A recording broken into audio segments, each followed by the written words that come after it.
go na dayon. So, good evening, everyone. So, we will tackle about the introduction to sorting, which is the understanding the basic uh, sorting concept. So, the next slide is so let's have the overview. First is the sorting. Sorting allows for efficient data retrieval, analysis, and management. Second, sorted data can be searched quickly using binary search, a significantly faster method than linear search. Third one is the sorted data can be easily analyzed to identify trends, patterns, and outliers. Fourth is many data structures like heaps and binary search trees rely on sorting for their functionality. So let's move to next. So let's have the what is sorting. So sorting it refers to a rearrangement of a given array or list of elements according to a comparison operators on the elements. The comparison operator is used to decide the new ordered elements in the respective data structure. Like as you can see in the picture, first it is the unsorted, which is ang first niya kay 170 to 60, 170, 45, 75, 90, 802, 24, 2, and 66. And the second picture shows that it is sorted. So, easy to understand lang man siya. So, next is so sorting. Why sorting is very important? Sorting algorithm is important in computer science, especially in our course, which is the information technology, because it reduces the complexity of a problem. There is a wide range of applications for these algorithms, including searching algorithms, database algorithms, divide and conquer methods, and data structure algorithms. So next is so what are the benefits? So first is the efficient retrieval. Sorted data can be retrieved quickly and easily. So that's why it is efficient, easy to retrieve the data. And then the second one is the enhanced enhanced analysis, which is sorting allows for easier identification of trends and patterns. So easy to enhance and analyze. The sorting allows and easy siya identify. And then the next one is so it also sorting also improve management. Sorted data is easier to organize and manage.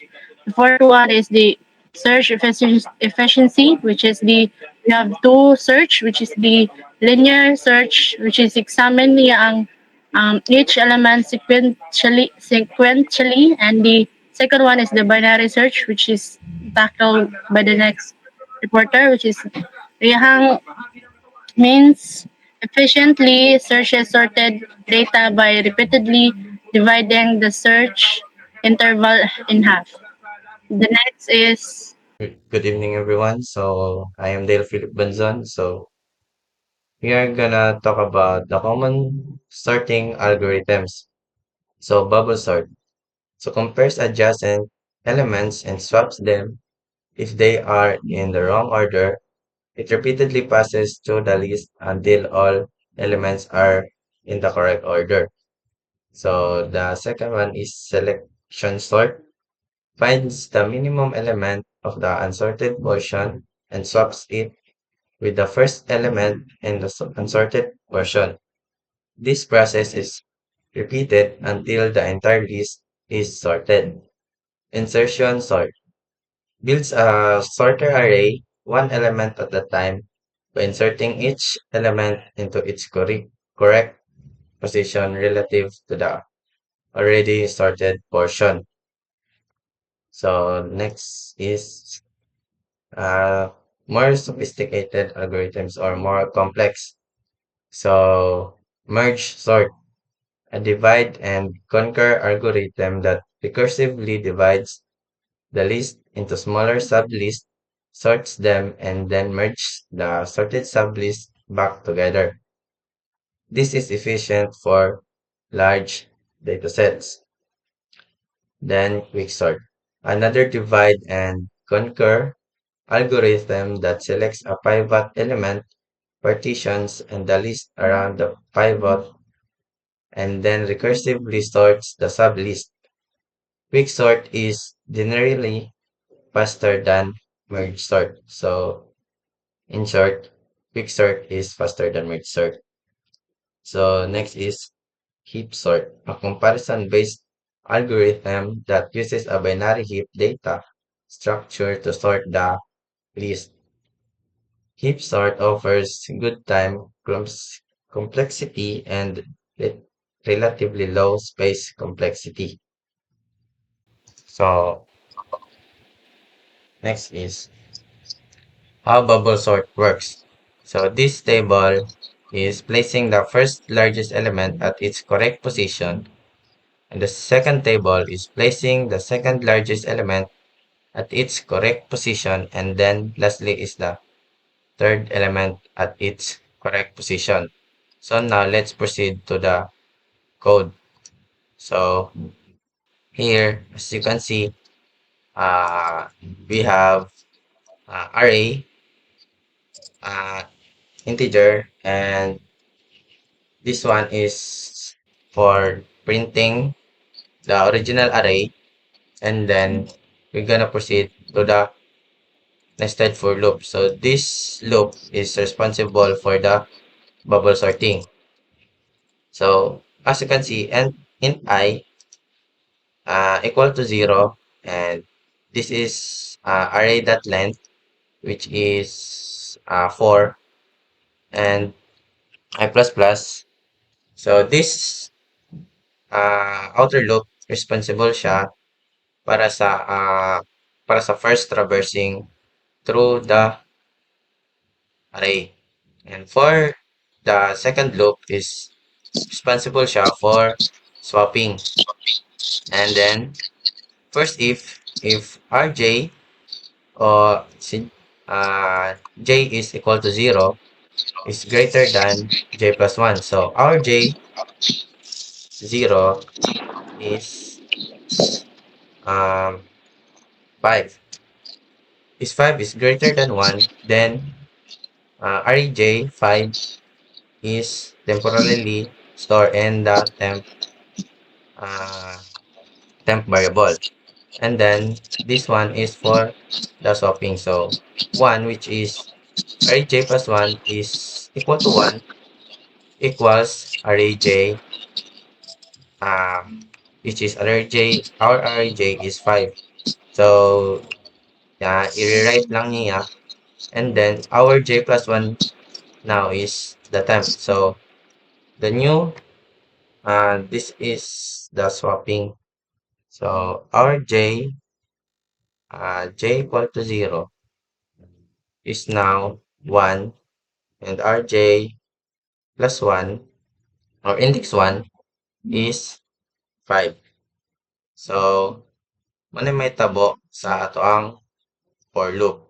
So understandable naman siya, and it works also in string and also in array list. So array list, instead of that length, so we're gonna change this into that size, and get and setting the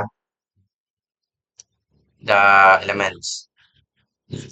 And in string, we're gonna use the that compare to method, and same uh same structure in the swapping. So that's the algorithm of the bubble sort. So now let's proceed to let's back to the PPT. So next slide is real world sorting process, which is So good evening, everyone. So Maghatawag ako example about this algorithm. First is bubble sort, comparing and swapping adjustment students by height. Second is selection sort, picking the smallest item repeatedly from a basket. Then third is insertion sort, sorting cards in your hand at time. Uh, fourth is merge sort. Merge sort is merging sort file of documents. And quick sort is grouping items around a reference point. Then heap sort is prioritize tasks in a to-do list. Then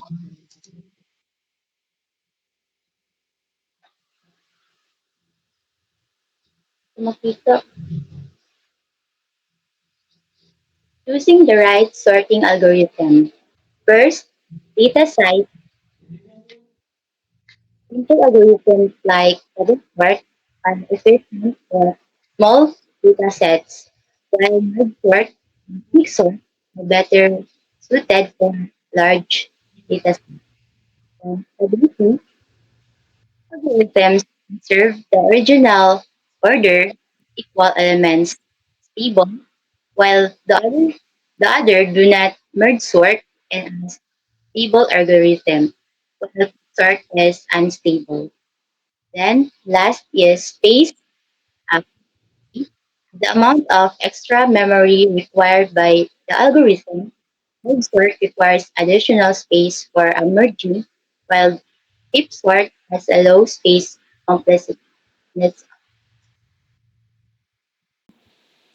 So let's proceed to practical consideration. So ang modern programming libraries open to optimize implementation of mid-sort or quick-sort due to their efficiency and reliability. Understand the trade-off between various algorithms. It's crucial for making informed decisions about which sorting method best suit for application specific. So ang kining kuan, ang modern programming is nagamit sila og mid-sort para mapadali o mapagpaspas ang ilang kuan, pag ginabuhat nga sa kanang kuan data. Then next,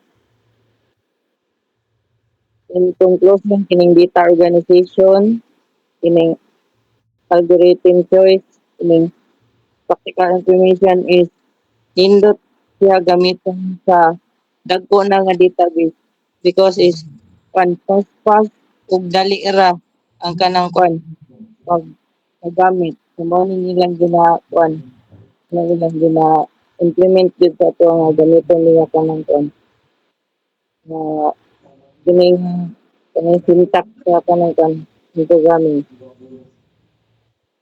Then thank you. So that's all. Thank you for listening. Bye.